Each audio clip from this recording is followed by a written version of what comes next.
Pour entrer dans l'évangile d'aujourd'hui, donc où le Seigneur nous invite à vivre de la correction fraternelle, il faut se souvenir du passage qui précède immédiatement celui d'aujourd'hui. Le passage qui précède immédiatement celui d'aujourd'hui, c'est la parabole de la brebis perdue. Donc Jésus qui raconte que le bon berger va s'occuper de la brebis qui est perdue, et s'il voit qu'il y en a une qui s'égare, il abandonne pour un temps les 99 autres, va chercher la brebis perdue pour la ramener. Et en fait, Jésus continue cette parabole. Et il dit, de la même manière que le berger va s'occuper de toutes les brebis, même de celle qui est perdue, vous aussi, à votre tour, entre brebis, entre frères et sœurs, occupez-vous les uns des autres. Et si vous voyez qu'il y a une brebis qui commence à s'égarer, allez la voir. Donc, la correction fraternelle est une conséquence directe de la grande correction paternelle, si vous voulez, de Dieu à l'égard de son peuple. On pourrait dire que la venue du Christ pour nous sauver est une grande correction paternelle, c'est-à-dire qu'il est venu nous rejoindre en direct et il est venu nous reprendre pour nous conduire dans la communion du troupeau. Et donc ce que Dieu a fait par l'incarnation et la rédemption, Jésus dit, vous aussi, vivez-le les uns les autres. Voyez, un exemple concret, par exemple, vous allez vous confesser et puis vous confessez un péché de médisance ou de critique, ou vous avez mal parlé à quelqu'un. Normalement, le confesseur va vous inviter, si c'est possible, à aller voir, pas seulement à demander pardon à Dieu, mais à aller demander pardon à la personne que vous avez offensée. Sinon, si je demande pardon à Dieu, mais que je ne veux pas demander pardon au frère ou à la sœur, je mens à Dieu, dit saint Jean dans l'une de ses épîtres. Donc là, c'est pareil, c'est la même idée. De la même manière que Dieu est venu vous chercher pour vous reprendre, vous aussi, entre vous, reprenez-vous les uns les autres avec beaucoup de charité. Alors, l'Écriture, et puis je vais m'aider aussi du pape François, qui a commenté abondamment ce passage d'aujourd'hui. L'Écriture nous donne quelques petites clés, des petits moyens pour vivre du mieux possible et d'une manière sainte, j'allais dire, la correction fraternelle. La première recommandation que Jésus nous donne, c'est que c'est un devoir de charité.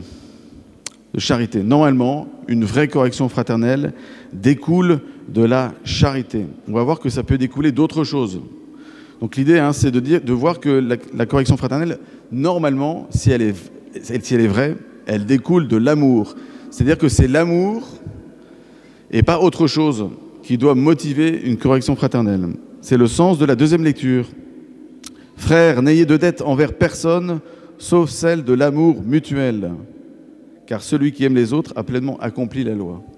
En gros, saint Paul dit, il n'y a aucune dette normalement entre vous, sauf celle de la charité. La dette de la charité. Oui, parce que en fait, c'est ce que Jésus a fait avec nous. Il a creusé une immense dette qu'on lui doit d'une certaine manière, mais c'est dans la charité, c'est dans l'amour, c'est dans la gratuité. Mais le fait, c'est ce que dit Jésus lui-même, il n'y a pas de plus grand amour que donner sa vie pour ceux qu'on aime. Qu'est-ce qui fait que nous sommes saisis par le Christ ? Ce n'est pas nos constructions intellectuelles, ni théologiques, ni je ne sais pas trop quoi, c'est parce qu'il nous a aimés le premier. Donc c'est parce que le Christ s'est donné à nous qu'il a contracté une dette incroyable. Il y a un lien, en fait. Qu'est-ce qui fait qu'on est saisi par le Christ ? Oubliez le Christ 2 secondes. Qu'est-ce qui fait que vous avez été saisi par votre fiancé, votre mari, votre épouse, un ami, etc. C'est la charité dont il a vécu envers vous. Qu'est-ce qui fait que vous allez être attaché à un ami ? C'est parce qu'il vous a manifesté beaucoup de charité. Et c'est d'autant plus frappant qu'il vous a marqué de la charité alors que vous voulez manifester autre chose que de la charité. Cette dette qui se crée, ce lien, ce n'est pas une dépendance servile, c'est vraiment le lien de la charité, le lien de l'amour.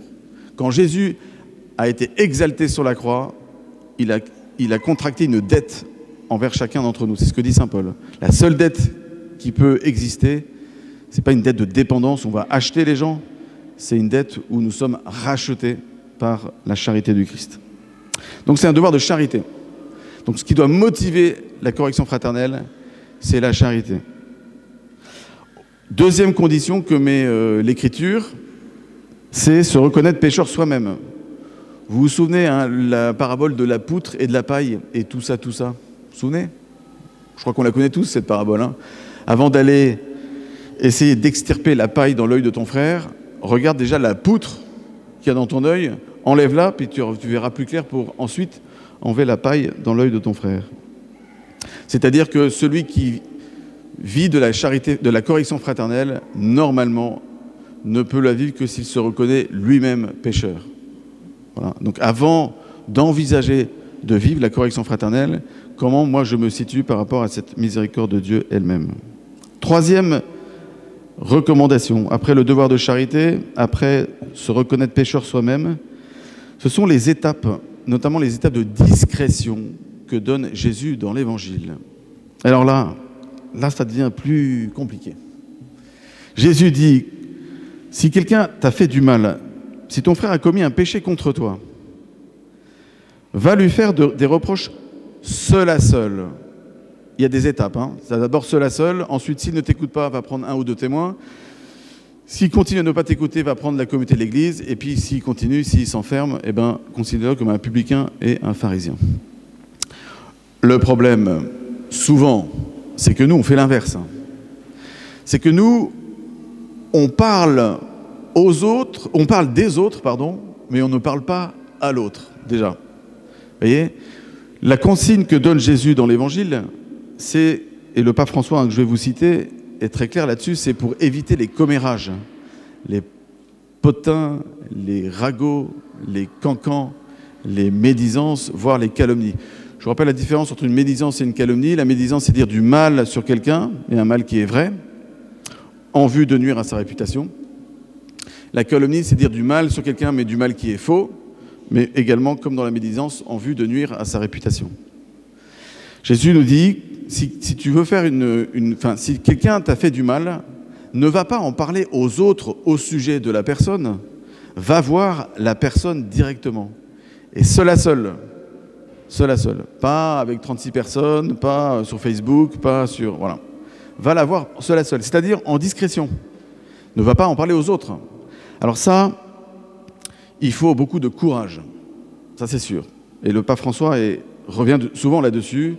La bonne correction fraternelle nécessite beaucoup de courage. Et il faut reconnaître que la vertu de courage n'est pas hyper répandue parmi nous. C'est toujours plus simple, parce qu'on a la langue pendue, et puis par manque de courage, ça s'appelle la lâcheté dont parle le pape François, c'est beaucoup plus facile de parler des autres que de parler à l'autre. Du coup, l'Évangile nous invite vraiment à entrer dans une dimension de vérité et de justice. La raison pour laquelle c'est important d'aller s'adresser à la personne directement, c'est pas simplement d'abord pour lui faire des corrections, c'est d'abord pour s'assurer que je ne me plante pas dans le jugement que je fais sur la personne. Parce que le commérage fait que j'entends beaucoup de choses, et souvent, par définition, le commérage déforme les choses. Je vous cite un passage donc du pape François, qu'il a prononcé en 2014. « Si tu n'es pas capable d'exercer la correction fraternelle avec amour, avec charité, dans la vérité et avec humilité, tu risques, dit le pape, d'offenser, de détruire le cœur de cette personne.